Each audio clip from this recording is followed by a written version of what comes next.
Today is Friday, May 1st. Welcome to this edition of Nevada County Now.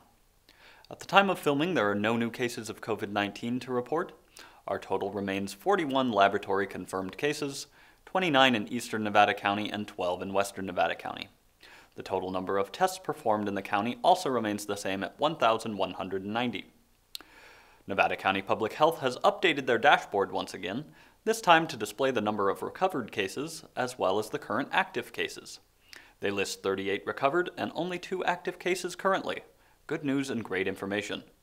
To view the dashboard yourself, visit mynevadacounty.com/coronavirus. Good news for off-highway vehicle riders.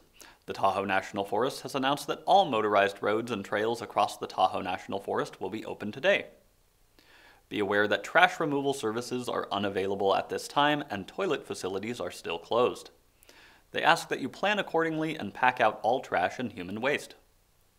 The Tahoe National Forest has also announced that they have extended the closure of all developed recreation sites through May 15th. This does not include trails, trailheads, and specific picnic areas, boat launches, and staging areas that function as trailheads for dispersed recreation activities, which are still open. But again, there is no trash service or bathroom facilities available. For a complete listing of available recreation areas in the Tahoe National Forest, as well as current conditions, visit them on Facebook at facebook.com/TahoeNF. NID has released a statement about their recreation facilities. At the moment, they will remain closed until further notice. This includes Scotts Flat Reservoir, Rollins Reservoir, and Jackson Meadows Reservoir. While the county's revised stay-at-home order does allow some additional outdoor activities, it does not amend the portion of the order regarding closure of high-touch surfaces used by the public and gathering spots. For NID recreational facilities, this means campgrounds, bathrooms, barbecue, and picnic areas. Our campground and public facilities are closed, but the trails remain open, stated Monica Reyes, NID Recreation Manager. We can't open the gates and keep the bathrooms closed and police picnic and campgrounds. NID continues to coordinate with the Nevada County Public Health Department to determine when they can safely reopen their recreational facilities. They appreciate the public's continued patience and cooperation during this time, and will continue to keep the public updated on further changes. You can learn more about their efforts concerning COVID-19 on their website, nidwater.com. NID also issued a statement with regard to canal safety. They acknowledge that it's warming up, and with limited places to go, people may be tempted to take a dip in the canal. They ask that you not do that, and include some safety suggestions. Again, don't swim or wade in canals, ever. Keep a safe distance from the edges of canals. Canal sides are extremely slick, making it difficult to get out. Swimming, canoeing, kayaking, and tubing are prohibited. Keep pets away from the water and dogs on leashes. Motorized vehicles are not allowed on the canal banks. Stay away from equipment at water delivery gates. Respect property rights. Don't litter or dump trash.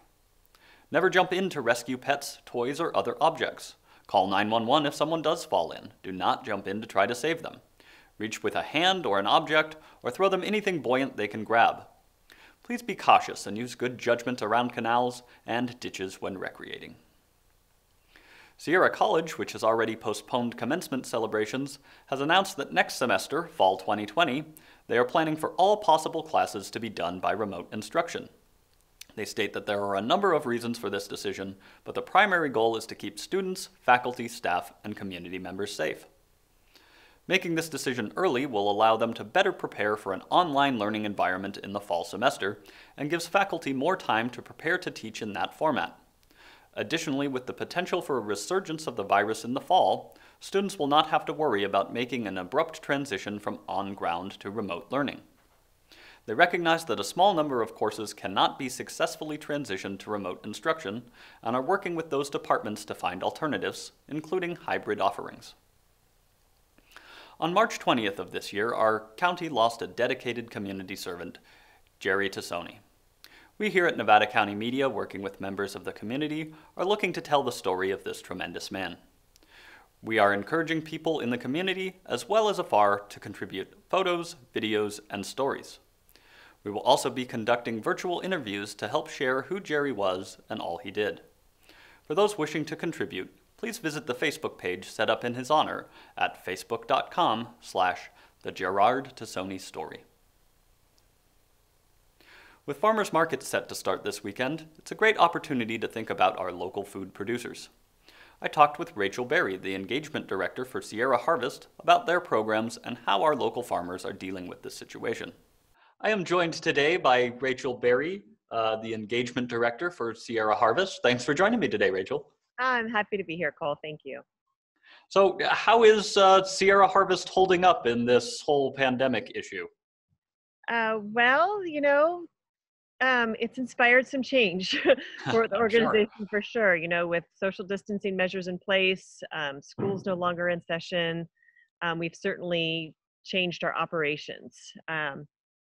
We have three focus areas at Sierra Harvest. We have our work that we do with children to inspire healthier eating habits. We have the work we do within the community, and we have the work we do with farmers. And by far the most impacted is what we're doing with children. Gotcha. We're not in the schools giving harvest of the month. They're not coming out to the farm. This is the busy time of year when they're usually like planting.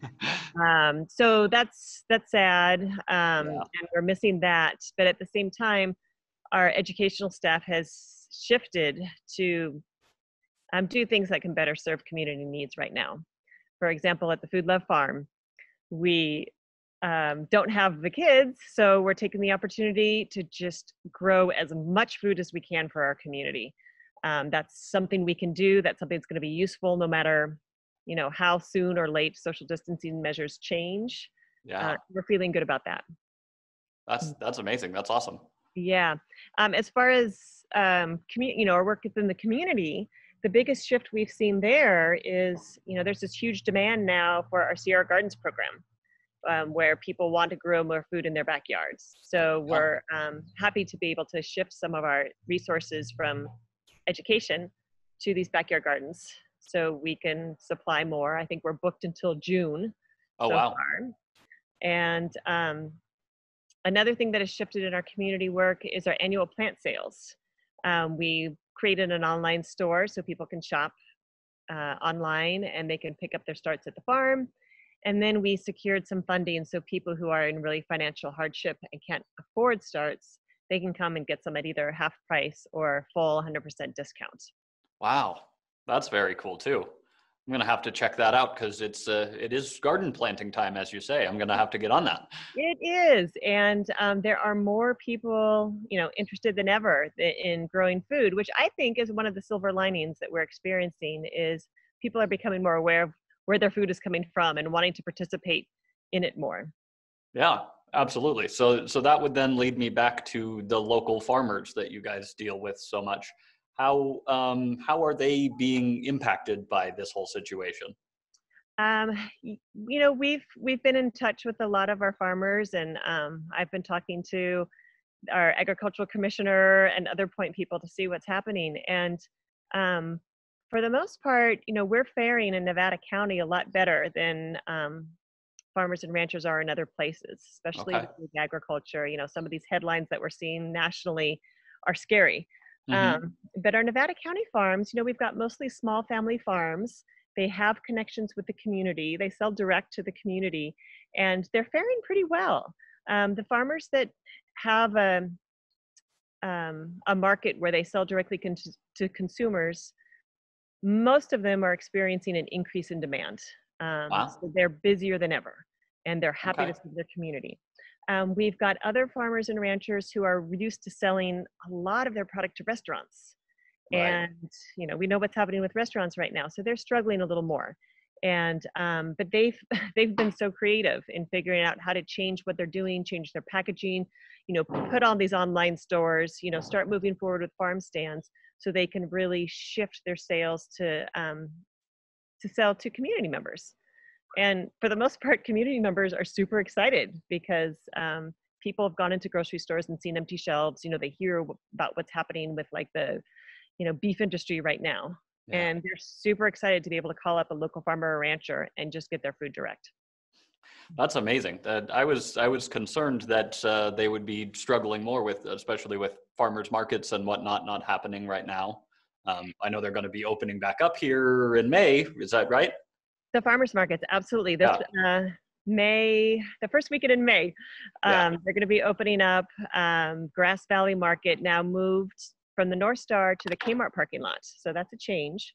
They'll start weekly markets in May, Okay. and Nevada City Farmers Market will happen the first weekend of May, and then weekly markets will start in June. And they Okay. both are working with our public health department and environmental health department to make changes to make the market as safe as possible. And I saw something that Nevada County wrote.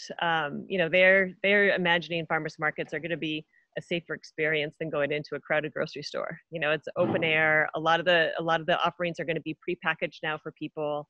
Okay. Some farms you can even order online and just go to the farmers market and pick it up.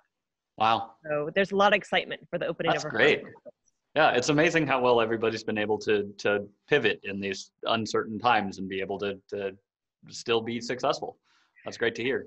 Absolutely. And I think that underlines, you know, one of the importance of having a strong local food economy, because when we have our local farmers and they have relationships with our community, it's so different than a situation where you've got big agriculture and all these different hands that the food has to pass through before it gets to us. It's creating a lot of resilience in our food system. And, you know, it's also a great, you know, economic boon for our community, you know, to really invest in local food and keep that local money circulating. Yeah, absolutely. Well, I'm sure even though it sounds like for the most part everybody's doing pretty well, you could still potentially use some help, either yourself or some of those local farmers that maybe aren't doing so well. What could community members do to try to help out? Yeah, well, that's a great question, and I'm glad you asked it. One of the things we put together in response to COVID was a resource page on our website, because we were getting so many calls of people wanting to connect with local food. So if people are trying to connect with local farmers, you can go to our resource page at sierraharvest.org and check that out. And one of the things we can all do is really lean on our local food producers right now. I mean, it's a benefit for us because we have this food that's grown fresh. It hasn't passed through a lot of hands. It's high quality. And also, we're really investing in this local food economy that has this resiliency, that's providing for us now and can continue to provide for us as, you know, in these times, you know, with power outages or whatever the next thing is. You know, the more we as a community support these systems, the more this food system can be here for us when we really need it. So I would Yeah. say that's the number one action that people can do. Um, if people are looking for other ways to plug in to Sierra Harvest, a lot of our events have been postponed. We're watching guidelines to see how they change for social distancing, to see when we can begin to do this. But this summer, we have a great gleaning program where we have volunteers who go out to farms and gardens and harvest food that would otherwise go into the waste stream.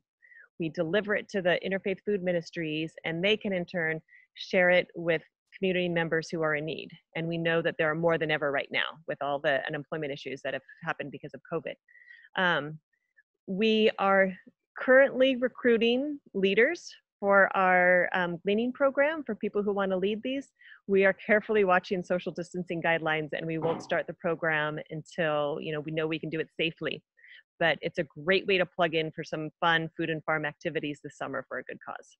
Absolutely. That sounds great. I'll have to look into doing that one myself. It's a lot of fun. Yeah, it sounds like it. So is there anything else important that you'd like to add that I haven't asked you about? I just think it's important, with all the tragedies that are happening around COVID, to recognize that there are a lot of silver linings for many of us, and how blessed we are to be in Nevada County with our local food system, with so many people who can grow food in their backyards and all the resources we have. And I just encourage people, to lean on our strengths, and let's together, move this in a direction that's going to land us in a better place than we were before this all happened. Yeah, I couldn't agree more. Mm. Well, thank you for taking the time to join me today, Rachel. Thank you so much, Cole. I appreciate it. Thanks, Rachel. Be sure to visit Sierra Harvest's website, sierraharvest.org, to find out all about their programs and to see what local farms have to offer. Today is National Space Day, a celebration of the extraordinary achievements, benefits, and opportunities in the exploration of space. We'll leave you with a clip of the International Space Station as it looks out over the Earth during its orbit. A reminder that despite our differences, we really are all in this together. Remember, stay safe, take care of each other. We'll see you on Monday.